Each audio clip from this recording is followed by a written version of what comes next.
সাদা পাথরের দেশ আমাদের বাংলাদেশ। এইটা কোনো সিলেট না, এটা কোনো মৌলভীবাজার, এটা কোনোটাই না, এটা আমাদের রাজশাহী জেলায় আপাতত বাগমারা থানায় এই সাদা পাথরের দেখা পাওয়া গেছে, মিলছে।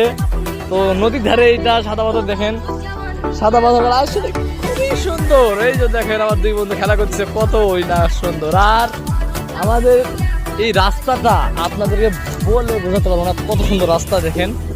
হ্যাঁ, এরকম রাস্তা দেখলে আপনারা আসলে ক্রাশ খেয়ে যাবেন। এগুলো রাস্তা শুধু পাবেন আমাদের বাগমারা থানাতেই। এত অসাধারণ অসাধারণ রাস্তা শুধু আমাদের বাগমারাতেই পাওয়া যায়। দেখেন এইটা এরকম রাস্তা আর কোনো জায়গাতেই পাবেন না। আর বাংলাদেশের 64 জেলা চ্যালেঞ্জ করে বলতে পারবো আমি, আমাদের মতো রাজশাহী জেলাতে যত সুন্দর সুন্দর রাস্তা আছে, বাংলাদেশের 64 জেলা নিয়ে কোনো জায়গাতে এত সুন্দর রাস্তা নাই।